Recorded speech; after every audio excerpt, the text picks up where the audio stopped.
Hello, everyone, and good afternoon. Welcome to our online policy dialogue on the regional and global implications of the current and ongoing crisis in Afghanistan. It's now 2 months since the United States and its NATO allies completed their withdrawal from Afghanistan. And that departure, as we all know, was chaotic, confusing, and very confused. The Taliban are now installed in Kabul and have set up an interim government. There have been contacts with foreign governments, including with the European Union. But countries insist that such engagement does not mean recognition of the Taliban government.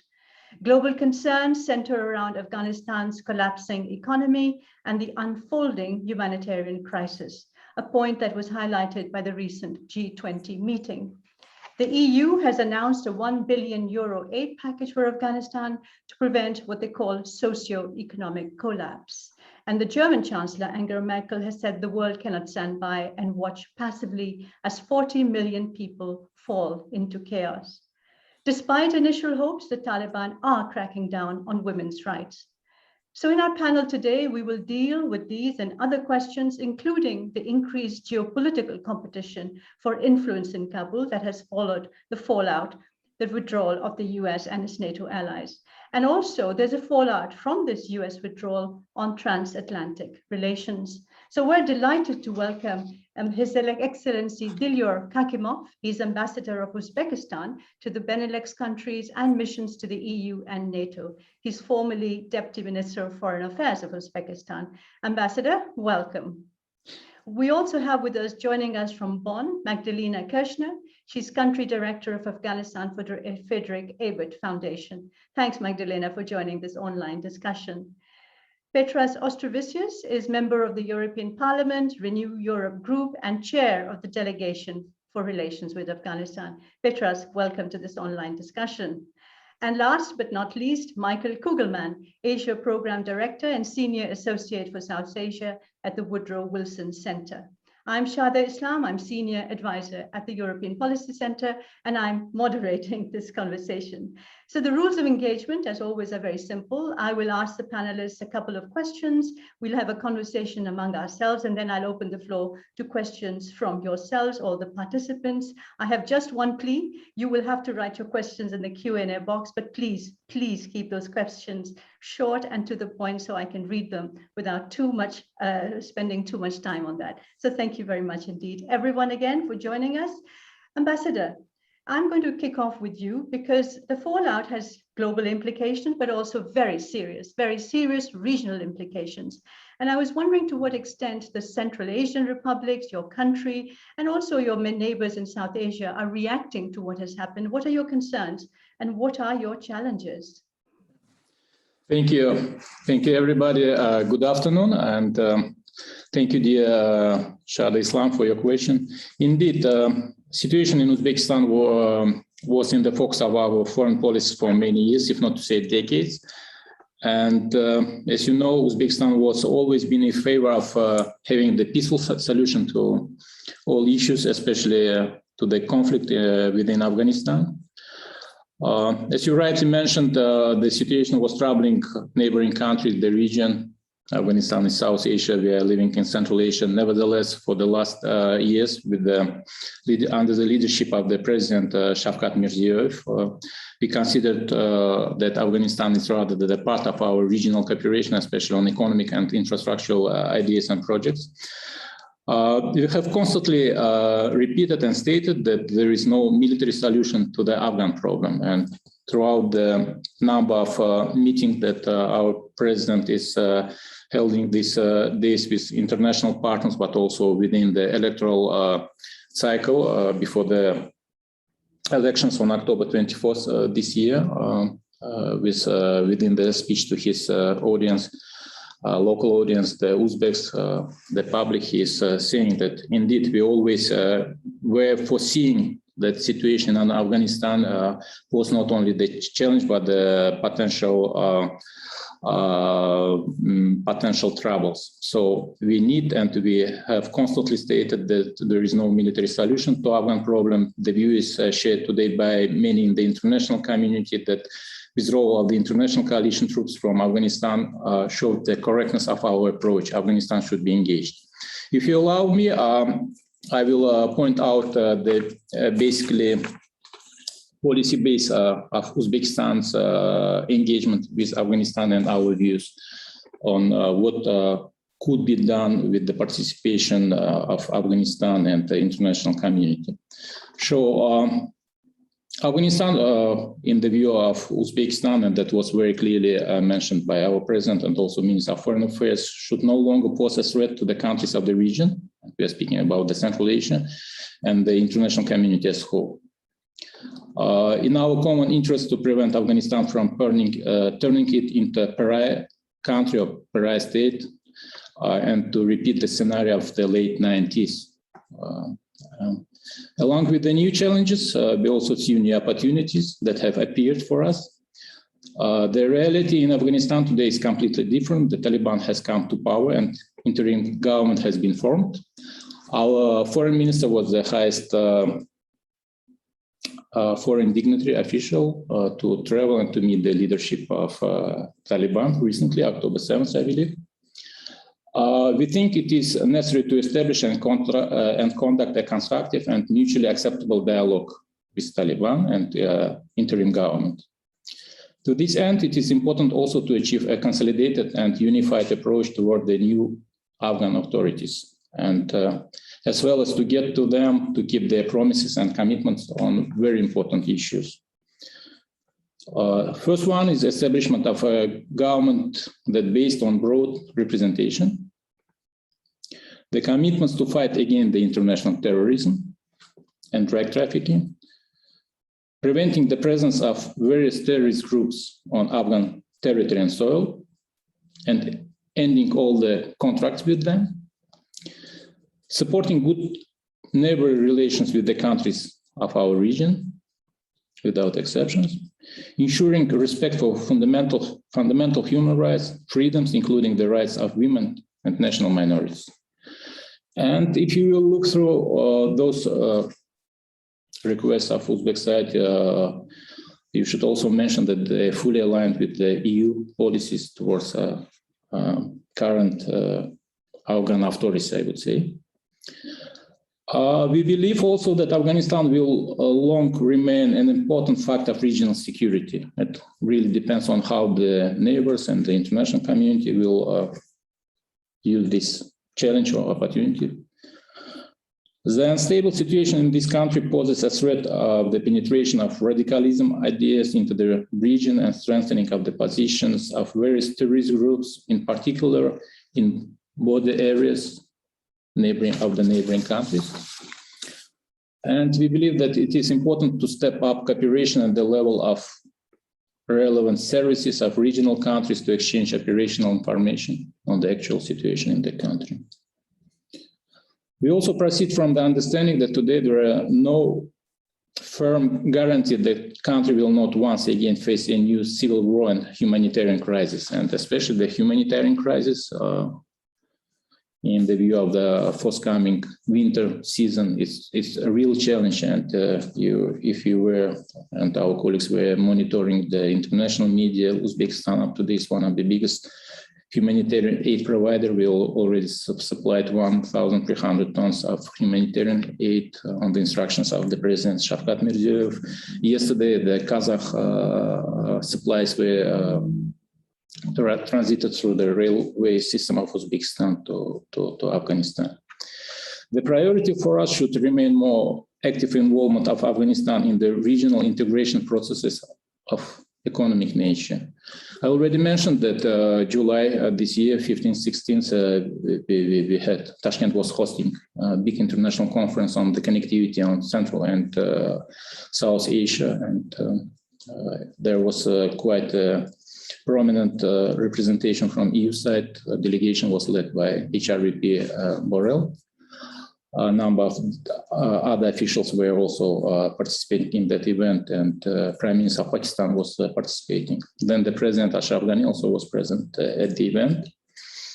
So we are also, Uzbekistan, in favor of further implementation of socio-economic projects in the country, including energy and transport projects. And if I have 2 more minutes, maybe I should also brief you very briefly on the meetings of Abdulaziz, Minister of Foreign Affairs, Abdulaziz Kamilov, October 7th in Kabul with the delegation, where he met also Deputy Prime Minister of Interim Government of Afghanistan, Abdul Salam Hanafi, and Muhammad Abdul Kabir.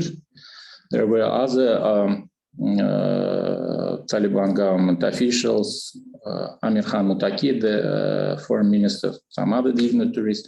And we once again, during the talks, assured that Uzbekistan is interested in development of some bigger projects.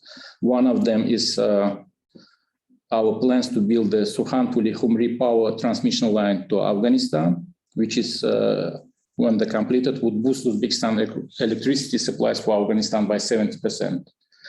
The other projects is to build a railway line from Mazar-e-Sharif in northern Afghanistan to Kabul and onward to Peshawar in Pakistan, which would open up the access to South Asian ports for our goods, but also for South Asian goods to be transmitted to Central Asia and to Uzbekistan. So basically, it's very transparent policies of President Shavkat Mirziyoyev that continuation of social economic assistance and the implementation of development projects are extremely necessary to prevent a humanitarian crisis, to stabilize the situation and post-conflict reconstruction in Afghanistan. And ultimately, without solving this problem, it is particularly impossible to ensure long-term stability in this country and neighboring regions. So, of course, I will be happy to answer more other questions. In no means I want to hijack the podium. So thank you for the opportunity to speak to you. Thank you very much, Ambassador, for this very complete overview. You've talked about the challenges, but you've also looked at the positive side of what can happen if there is stability and peace in Afghanistan and in the region, the implications, the constructive and very positive implications, especially for energy networks and infrastructure. And of course, that meeting in Tashkent was very closely followed by myself and others who believe in connectivity as something that can be constructive. And of course, Afghanistan has a role to play in all these trade routes, as it did in centuries ago. So let me turn now to you, Magdalena, because the ambassador has talked about engagement and dialogue. Of course, he hasn't mentioned the word recognition, and I think that's, of course, very important at this stage to make that distinction. And I was just wondering from you, Magdalena, from the objective of a civil society, a very important civil society organization, how do you see the events evolving? Thank you very much, Shada, and thank you for the invitation, and thank you to the ambassador for his really insightful opening that, as you also mentioned, showed like the risk that we're facing right now, that this could actually lead to the disaster that we anticipated in the first month of the year, but the opportunities that we also see, and obviously while we, and you mentioned I'm in Bonn right now, where we evacuated our Afghan staff after what we call T-Day, the 15th August, when the Taliban took over Kabul, and it became like I think a decisive date. But it was also not what we expected in the month before, that Kabul would turn into a Sarajevo, or that there would be an absolutely apocalyptic scenario. So I think that also leads to confusion that can be, it has to be addressed and can be also managed, of course, also with the help of organizations like ours. Right now, the situation for civil society organizations, I think for the Afghan ones, it's quite dire, not only for the ones who suffer from, let's call it restrictions on women to return to the workplace in a friendly way, but even if they could go to work, a lot of them have effectively lost their workplace because donors stopped funding. The ones who want to continue face challenges with the banking system. So even relaunching projects, which is something that we carefully think about doing, is extremely difficult. So hundreds of thousands of people have been de facto put out of work on 15 August, which I think we have to take into account that, of course, Afghanistan is a country where an economic crisis can very quickly turn into a humanitarian crisis, because the legacy of the old government was, of course, the weak governance structures the poverty, the hunger, the drought. It's not that the Taliban inherited a new country, a clear plate. There are a lot of issues that they don't have the capacity to deal with. And I think that's where I would I wouldn't disagree with the ambassador. I think it is very important to develop a vision for how could our cooperation look like. Right now, we do not have a clear process. Recognition is still something seen as too early, but obviously we need a vision on how Afghanistan can be reintegrated that goes beyond the numbers of evacuated people and that goes beyond humanitarian aid. Humanitarian aid is absolutely key right now, but it can help people to survive. It cannot put people back into jobs. It cannot create anything lasting into the country. So that is something we have to overcome. However, I think when you talk about the hard capacities that the government needs and fulfill these the principles or demands from the Europeans, also from the regional neighbors, especially on security cooperation, we have to, I think, acknowledge that events like last week's attack in Kunduz with more than 100 casualties doesn't show that the Taliban, just because they're the strongest power right now in the country, have 100% capacity. They also don't have the Afghan security structures anymore. There is a process of rebuilding forces, but right now a lot of this is still fragile.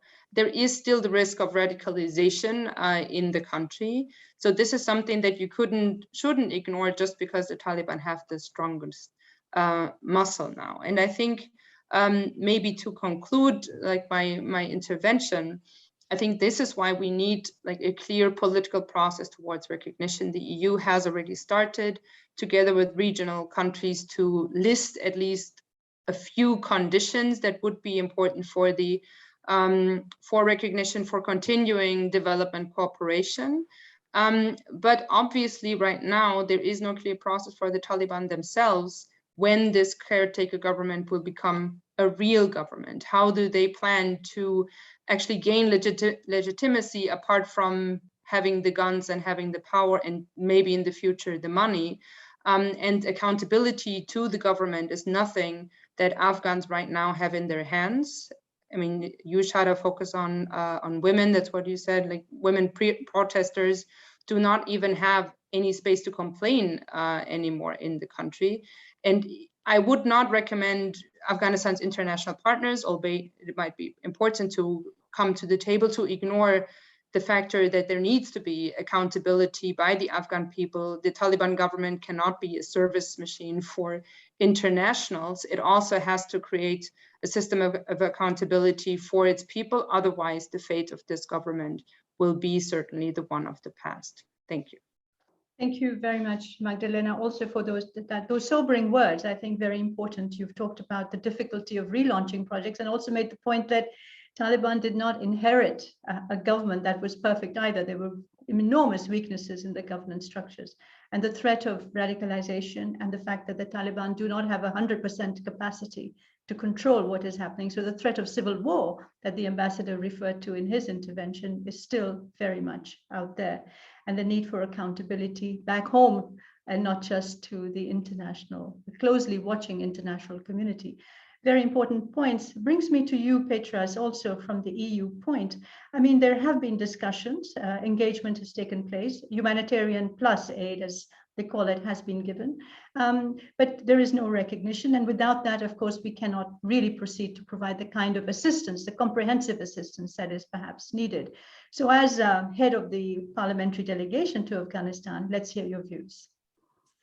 Well, thank you very much. Thank you for inviting me and giving a possibility to express my own views as well as to present delegation's view for the relations with Afghanistan. So I think we might agree on a whole range of description of the situation on the ground when it comes to Afghanistan. We call it failure, we call it crisis, even catastrophe, and even some more critical words might be used to describe the situation. But in fact, after Taliban, after August month, I think Afghanistan again is a very different country. It was not easy, but now it's really, really complex. So that's why I think we should understand the involving complexity of the situation on the ground, as well as to try to figure out how the West, as well, in particular the European Union, and of course, I mean, international community and the regional powers might act in this regard. I should say probably as the EU position towards Afghanistan from today, situation might be based on following principles. So understanding the complexity of the situation, we are absolutely agree on a need for speedy humanitarian assistance. This is something what probably unites us in assessment, general assessment on Afghanistan. I will just remind you with some figures. 18 million local people are in need for humanitarian assistance. And this figure is growing, and the tendency as such probably will remain in future to come. Secondly, besides the food supply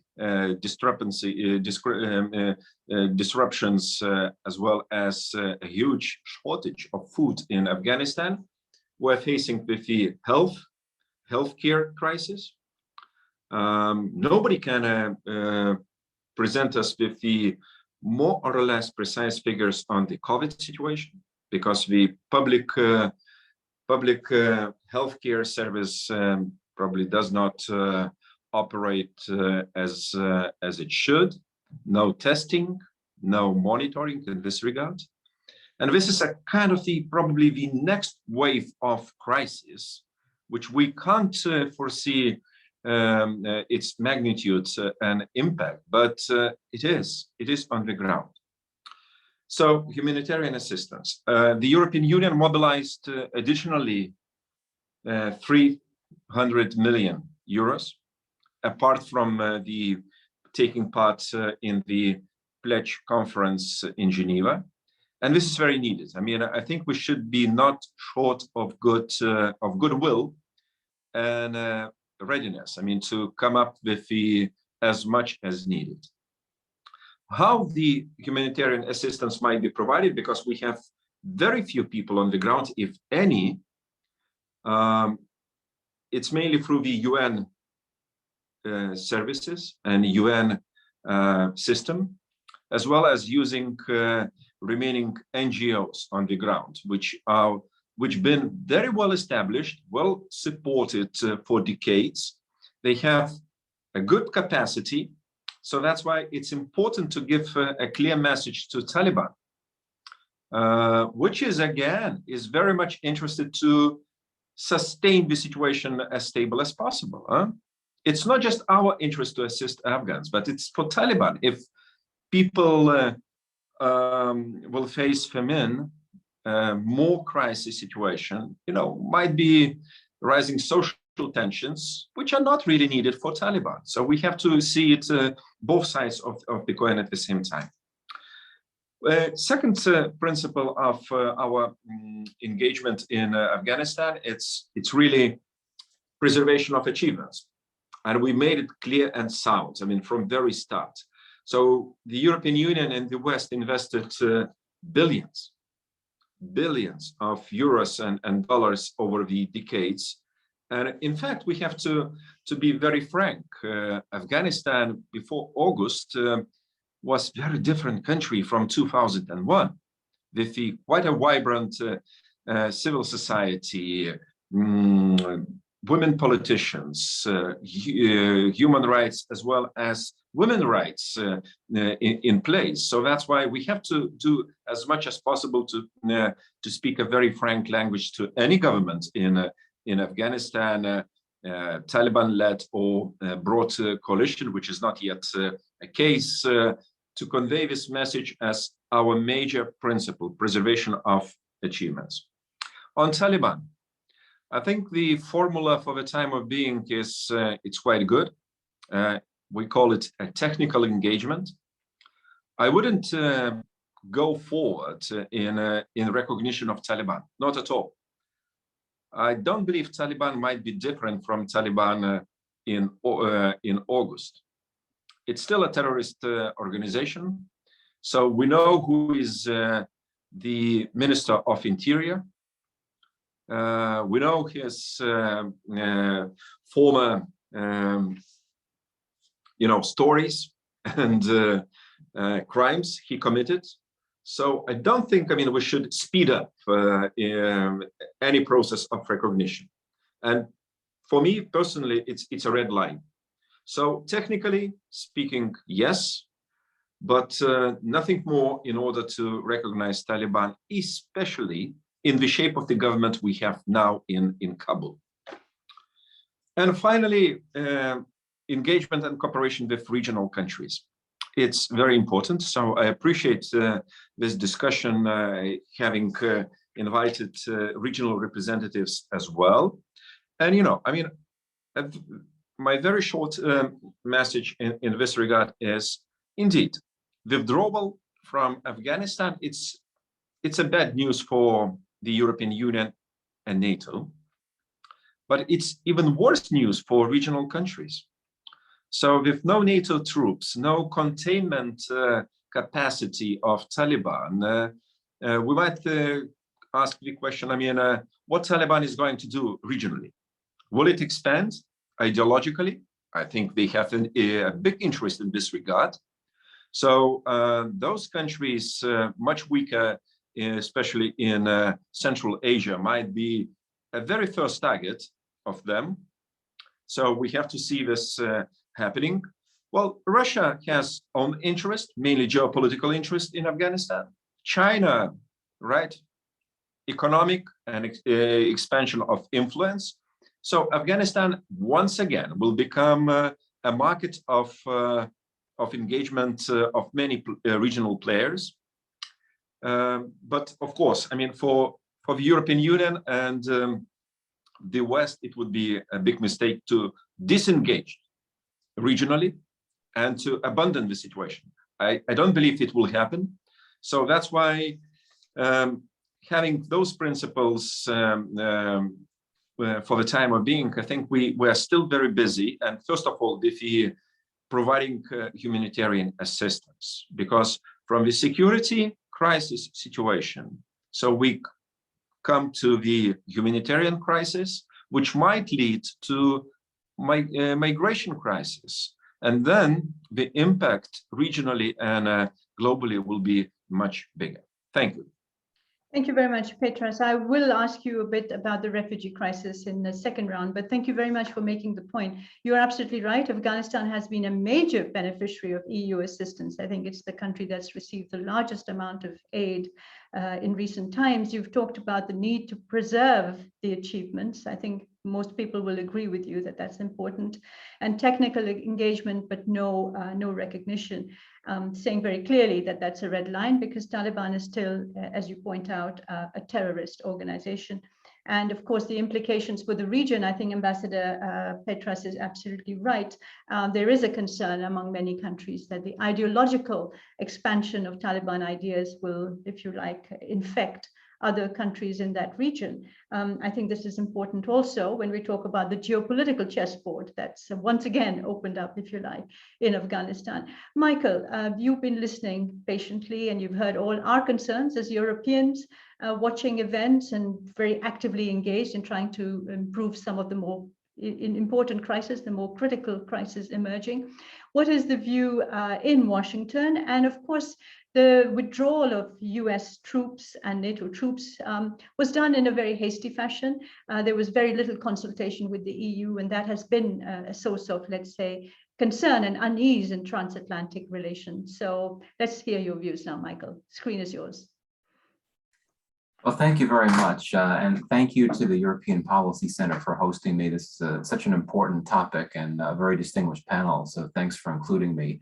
To your first question, I'll be very brief. The view from Washington about the state of play in Afghanistan right now. The US has several immediate objectives in Afghanistan. The main one, which is not a surprise, is to ensure that any US citizens still in Afghanistan that want to get out are able to get out.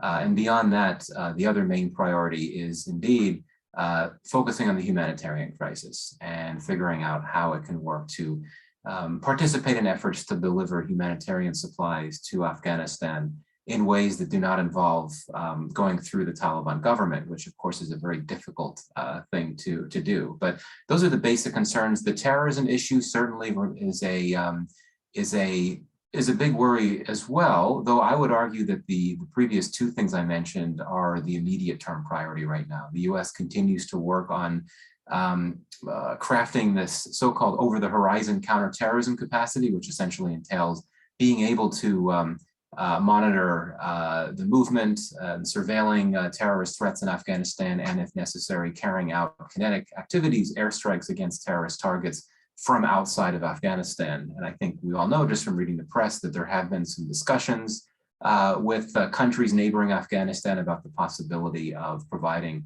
basing arrangements to the US to allow US forces to use those bases as launching pads for counterterrorism activities in Afghanistan. This is all very sensitive and delicate. Oftentimes it's hard to know exactly what is going on, but I think that for now the US has resigned itself to acknowledging that it will be dependent on existing US military facilities in the Gulf region to use as launching pads for its counterterrorism activities. And I think it's important to make a distinction here that certainly the US perceives a very serious terrorist threat in Afghanistan right now, but acknowledging that that threat, at least at this point, is localized, is restricted to Afghanistan and the region. For the US, of course, the biggest concern is the potential capacity of terrorist organizations in Afghanistan to plan and mount attacks that could target US interests and personnel far beyond Afghanistan, including in the US homeland. And that, in my own view, is not nearly as much of a threat as the immediate terrorism threat within Afghanistan and in neighboring countries. So in terms of the impact of the withdrawal, and particularly the last few weeks of the withdrawal on transatlantic relations, I think that we need to draw a distinction between the US decision to withdraw and the actual execution of the withdrawal. The decision to withdraw, which President Biden announced back in April, in my view, that was not going to damage transatlantic relations in a big way. I mean, certainly there had been concern from a number of NATO capitals that the US was pulling out too soon, and some unhappiness about not proper amount of communication and coordination with NATO partners. But there was not a looming major crisis for transatlantic relations just because of the US decision to withdraw. And had the withdrawal been more orderly and more responsible, I don't think that there would have necessarily been a crisis or the risk of one. But of course, as we all know, the withdrawal was botched horribly. It was executed very poorly. That's what caused the problem. And that's because no one in Washington predicted that the Taliban would seize power so quickly, even before US troops left. And this gets at the fact that there was a failure in Washington to acknowledge just how quickly the Afghan state was falling apart, as well as the growing crisis of legitimacy in Afghanistan that essentially led to the Afghan military no longer feeling loyal to the government and unwilling to keep fighting. These are factors that were not properly acknowledged or anticipated in Washington. So clearly there was a major blow to transatlantic relations when you had so many countries being in a very dangerous position all of a sudden, and having to move quickly to get their people out, and knowing that the situation had become very chaotic and very dangerous. And certainly, the images that we're all familiar with now, the Afghans hanging on to the wings of aircraft taking off, that's a huge, huge reputational blow to the US. And I know that this was noticed in a big way in Europe, in NATO allies as well. But I think it's important to make a few additional points here very briefly before I wrap up. Maybe there's some that would view what happened in Afghanistan as a case of the US very suddenly and chaotically abandoning an ally in Afghanistan. But I would not describe that as the case. Afghanistan has never been a US ally per se, and I'll be very, very blunt here. Arguably, it was not even a close partner. the US officials have never looked at Afghanistan with a sense that this is a really strategically significant country. And you distinguish that from how US officials have looked at Pakistan, for example, which they do view as a strategically significant country. When President Biden was vice president, and he famously told Hamid Karzai a number of years ago that Pakistan is 50 times more important to the US than Afghanistan is, that was not a compliment to Pakistan. He was referring to concerns about terrorism and nuclear weapons in Pakistan. But his point, which I think is still the case with the Biden administration now, is that Afghanistan doesn't have enough strategic significance to warrant a continued US military commitment, among other factors. And the US had announced way back in April that it was going to be withdrawing from the country. Certainly there was an agreement, a bilateral security agreement between the US and the Afghan government that was concluded, or should I say renewed, soon after Ashraf Ghani first took power, which stipulated that US security forces be in Afghanistan. But very soon after that accord was signed, US forces began gradually leaving. So I think it would be inaccurate to say that this is a case of the US abandoning an ally very suddenly. I don't think that's the case at all. Don't think we should overstate the longer term impact of this on transatlantic relations. You could look, I think, as a case study, the AUKUS Treaty, which of course is the US, UK, Australia arrangement. That was being negotiated very heavily in the months prior to when it was concluded, including during those last few weeks of August. So clearly the UK wasn't so disgusted with what had happened that it wasn't willing to move forward and move forward with this treaty. That's important.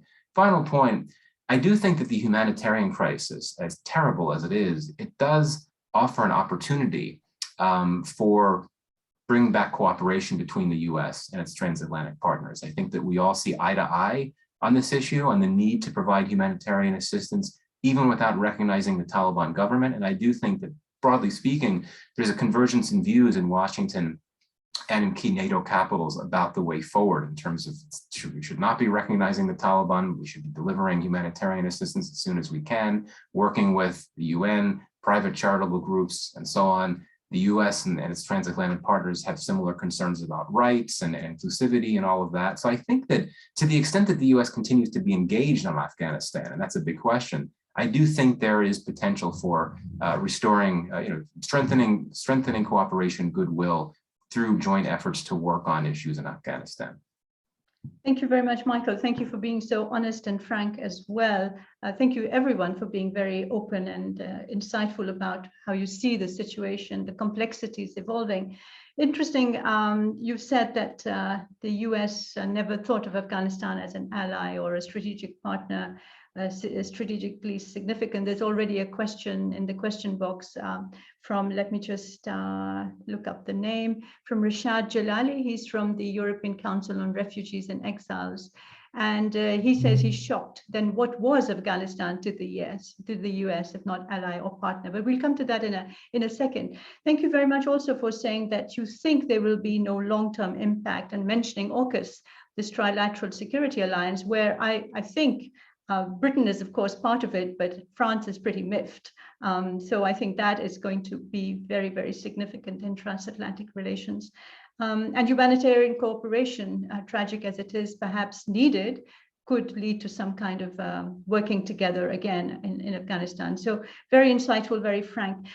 Questions are coming in. So there was this question that for you, Michael, if it wasn't an ally, then what was it? I think let's go with that first, and then I'll turn to the ambassador.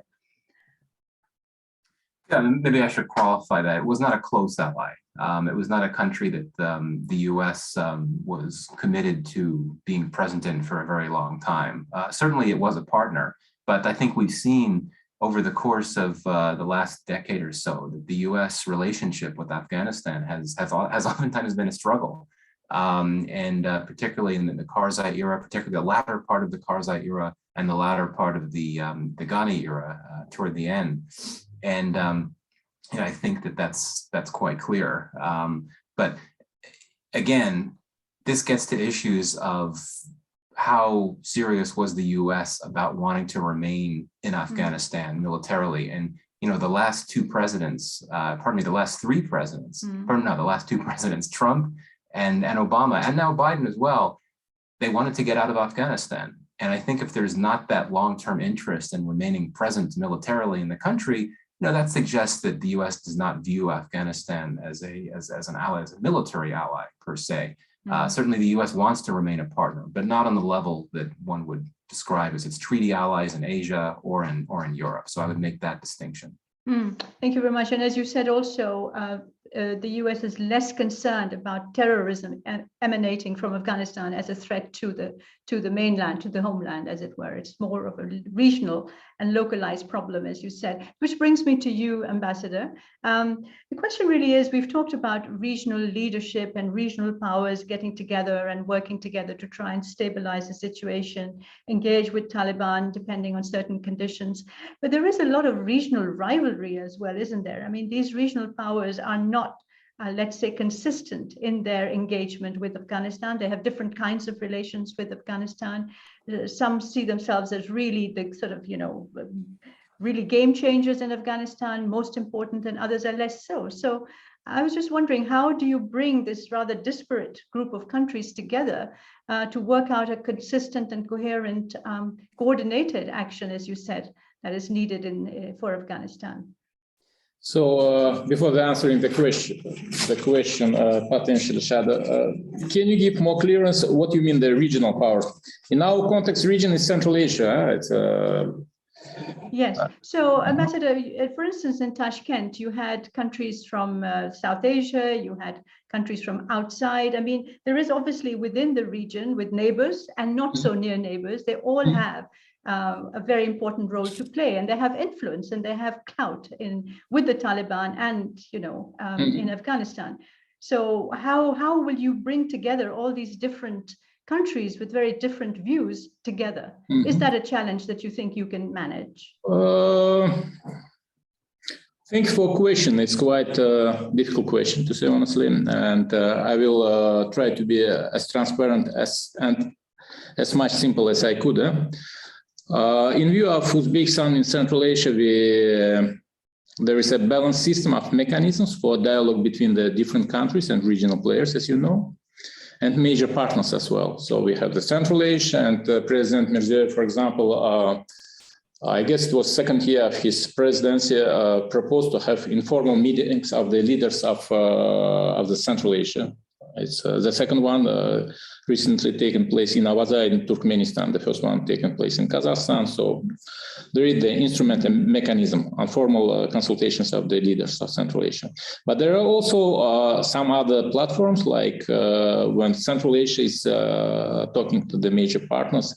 It's, for example, 5+1 format with United States. We have such platforms functioning also with relations with Russia, European Union. We are going to have the EU Central Asia ministerial meeting coming November with China, India, Republic of Korea, and Japan.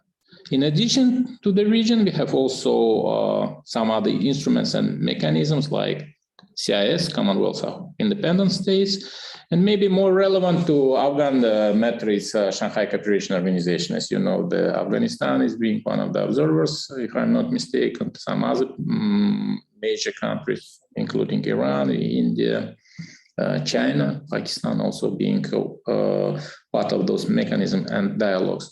But the idea, you're right about one particular thing, the idea of Uzbek leadership, as we proposed it in July, to have like a common base for all the engaged and concerned parties on the principle that Afghan-led and Afghan-owned peace-finding process should be supported by some tangible proposals and projects. So if you will ask me again on Uzbek position, as I told you already, it's some concrete projects. You ask the Turkmens, most probably you will receive the same answer. They have their own ideas, their projects, and we are very much supportive. There is also CASA 1000 to put the electricity lines, transmission lines. So. Exactly. And there's a question also, I mean, please, all of you respond to it as well. It's from Amanda Paul, who's obviously a colleague from EPC. And she says that Iran's Ministry of Foreign Affairs has announced that it will soon host a meeting of foreign ministers of the countries neighboring Afghanistan. How do you view Iran's role and objectives for Afghanistan? So, Ambassador, do you want to just come in very quickly on Iran's role?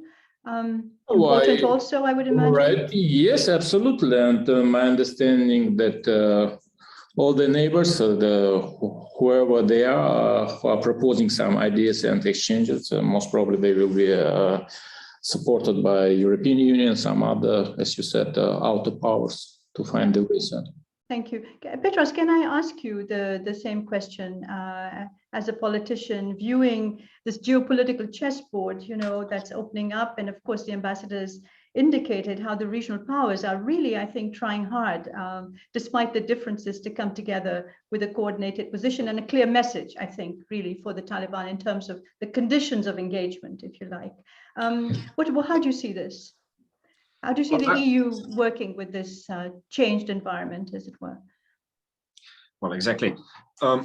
I think the regional environment around Afghanistan is very rich of competition history among the different countries. I mean, take Pakistan or Iran. I don't think, those two countries have same interest towards Afghanistan. So that's why, for me, it's quite natural, to see that some regional countries, bigger ones, more influential, are taking initiatives on their own. And for example, this initiative of Iran, should be followed. And as much as Iran contributes to the stability in Afghanistan, and we know that many Afghanis are crossing Afghanistan-Iran border on the daily basis. So it should be taken into account.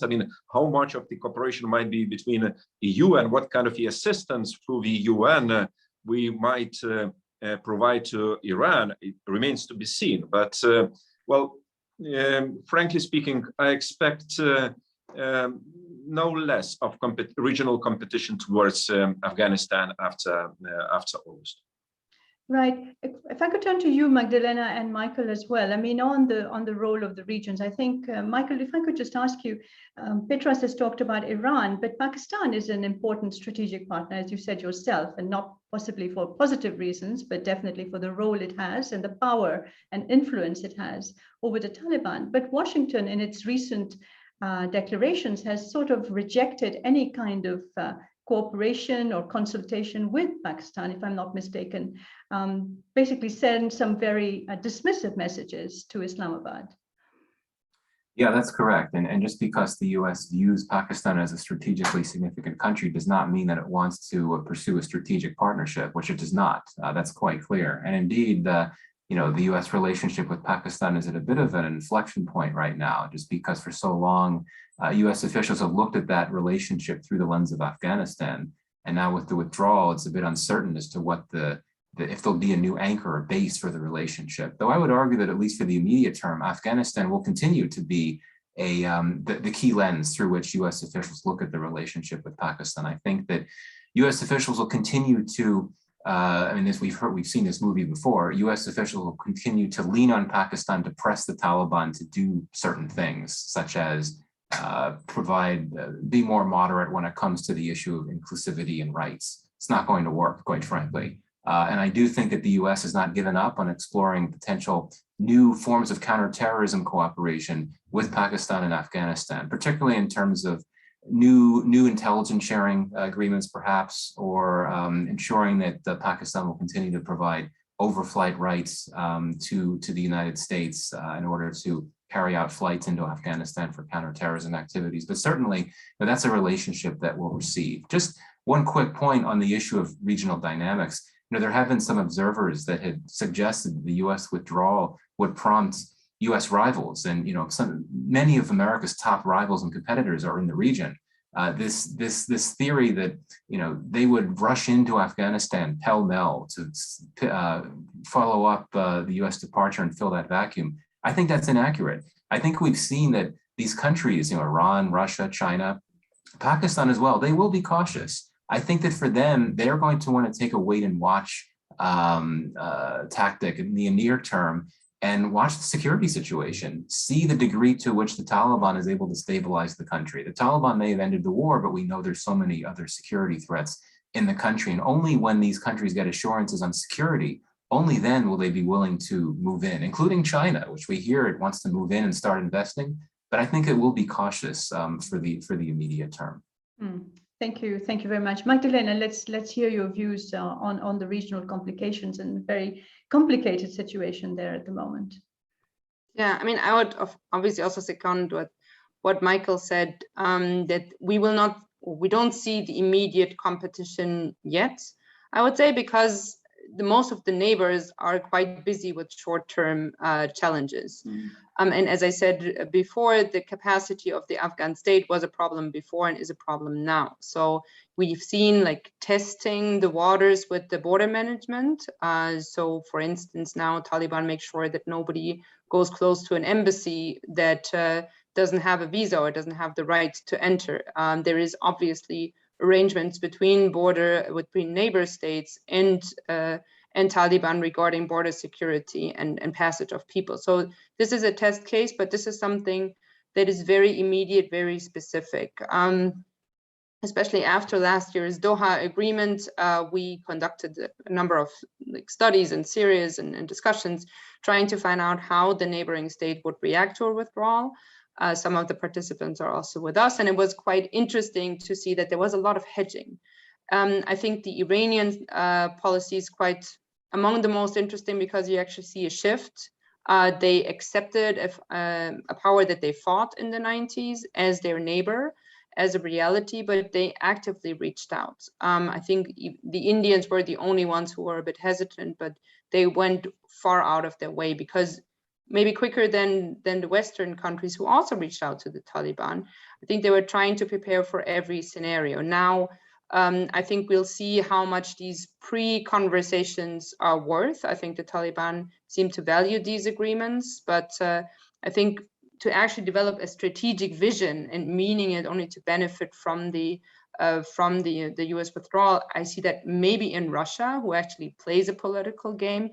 Every other neighbor, I think, is quite busy in negotiating directly with the Taliban, focusing on border security, the humanitarian situations, evacuation. But one maybe last thing that we also see, and that is a bit the connection of what you discussed in the first round and what we have now, because we also see a change dynamic between the Western states and the regional countries. And we see that, for instance, with the regards of resettlement or the question of evacuations. The European Union, my country, Germany, there are a lot of negotiations between Berlin and Islamabad over what to do with Afghans that made it out. And I think this will be a tough challenge for European foreign policy, where they become part of the regional policy towards Afghanistan and vice versa. So there will be more integration. I do not see right now a military engagement yet. Maybe not even in the midterm future, because the structure is not there yet. And I think we come then back to the first point that the ambassador made. This idea is about moving in, investing, building all these roads, building all the railroads that are necessary, connectivity. How long will it actually take to get the weakest state in terms of infrastructure in the planet to a level where you can actually implement the vision, create these jobs and stabilize? I think we talk about a gap of several years, so we cannot jump to this right now. I think right now the regional countries are hedging their bets, and then we'll move in very slowly and cautiously, unfortunately. Thank you very much. One, let's say, positive bit of news that has come out is that some of the Muslim countries across the world, if I may say so, not just the neighbors, are actually, excuse me, pressing the Taliban on girls' access to secondary education, which you know has been something that has been refused by the Taliban, at least effective participation in education. And there is a delegation going from some Muslim countries to try and convince the Taliban to change that. So there is some kind of movement in terms of women's rights. Are you heartened by that, Magdalena, that there is this kind of some concern that is being shown by countries that so far have actually looked the other way, while Taliban have ridden roughshod over women's rights? I mean, I think it can be good because I think the way they could talk to the society or the community in a whole might be different than if it was someone who was like accompanied by a NATO soldier. But I mean, we have seen like different patterns regarding girls' education, which is obviously a very hot and controversial topic in Afghanistan itself, but also between Afghan communities, including the Taliban, and between the Taliban and the rest of Afghanistan, but also the donors. And then we've seen in some places it continued. There was already something we could observe in the during the previous government in areas under Taliban control. In some areas, education continued. In other areas, it didn't. And now we've also seen like different pictures. In some areas, it's completely banned. And then we see in the north, some schools are actually open, universities are still open. So it's a problem, obviously, that there's no clear policy, because that puts especially women in a situation of no control and no power. And I think having international support and being it like less loud or less obvious can be helpful to also convince communities, because I do see that Taliban do respond to the pressures from the communities, but in a war and in uncertain situation, we also hear the numbers and reports of increasing forced like child marriages, because people just cannot afford to send their kids to school anymore. So it's good that there's more engagement. It's also good that it's not conditional in a way, especially not in the sense that this would be conditional for human rights.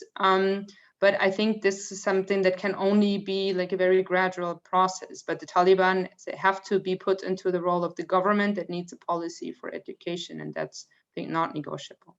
Thank you very much, Magdalena. Petras, I just had a question for you also on what Magdalena has talked about, is the issue of resettlement of Afghans and Afghan refugees.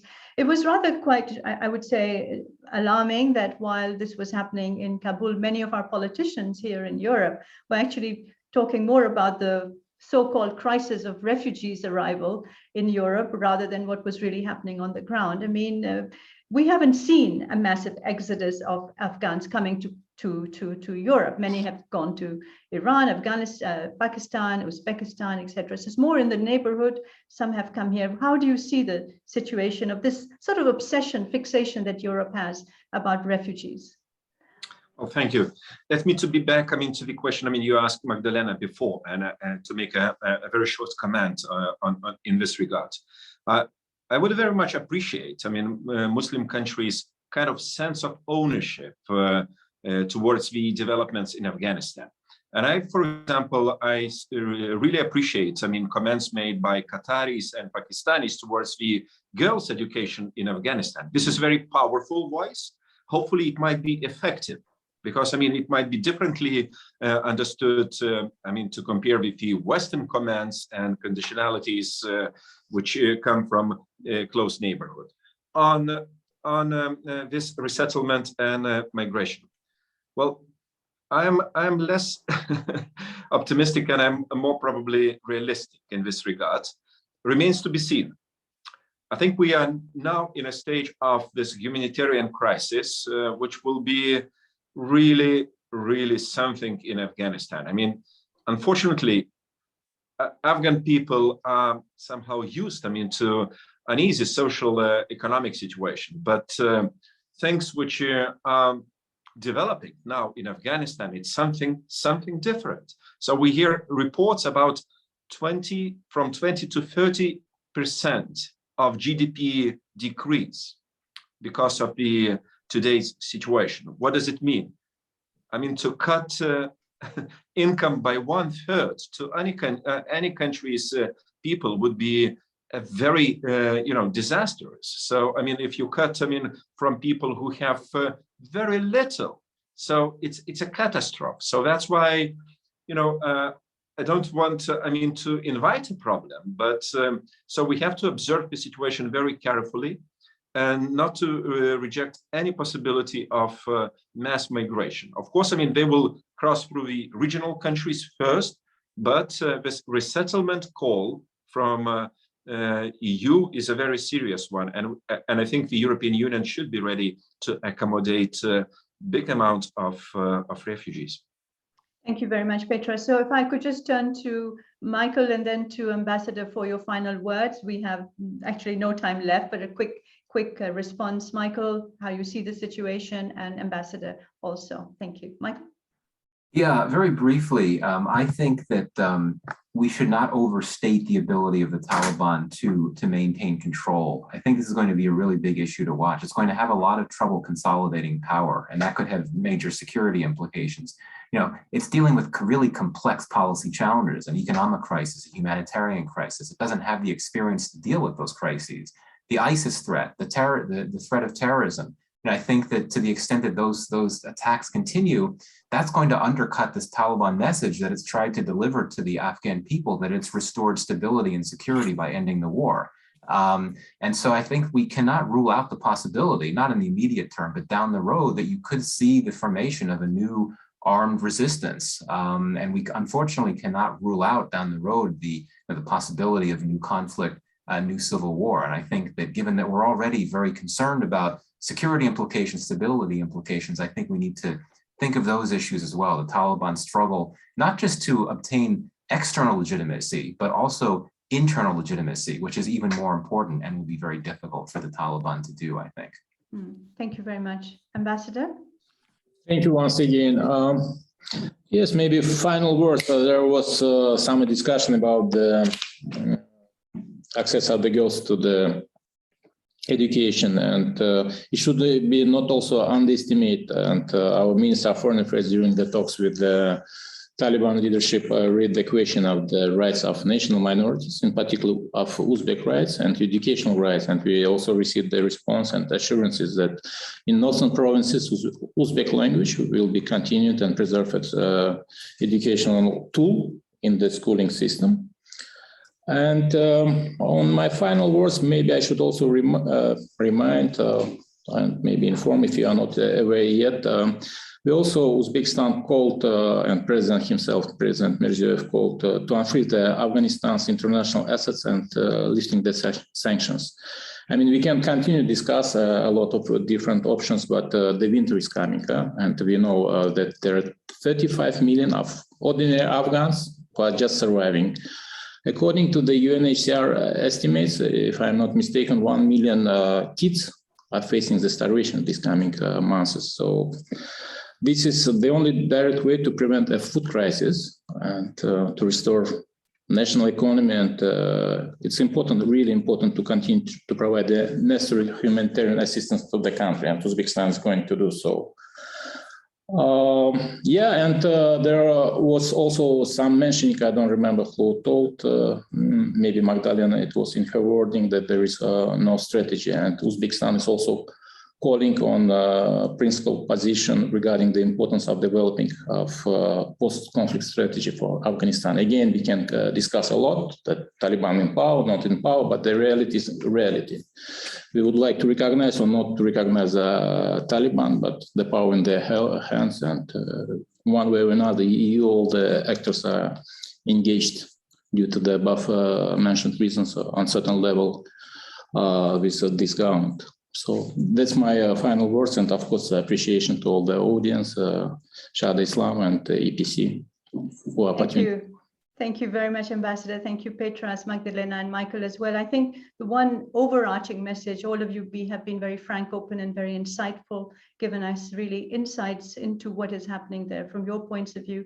I think the one overarching message is really, as the Ambassador and Petras have pointed out as well, is that the economic situation is dire. There's a humanitarian crisis unfolding as we speak, and winter, as the Ambassador has said, is coming. There is also this financial freeze, of course, that is hampering any kind of assistance to what is not yet a government, obviously, that has been internationally recognized. So we are in a very complex environment, in a very challenging environment. And as we watch, we have to be very careful also to make sure that food, as you have said, gets across to the millions of people who need it. So thank you very much indeed to the panelists for joining us. Thank you very much indeed to all the participants who have joined online and asked questions as well. Thank you very much. See you soon. Stay safe and stay healthy. Bye-bye. Thank you.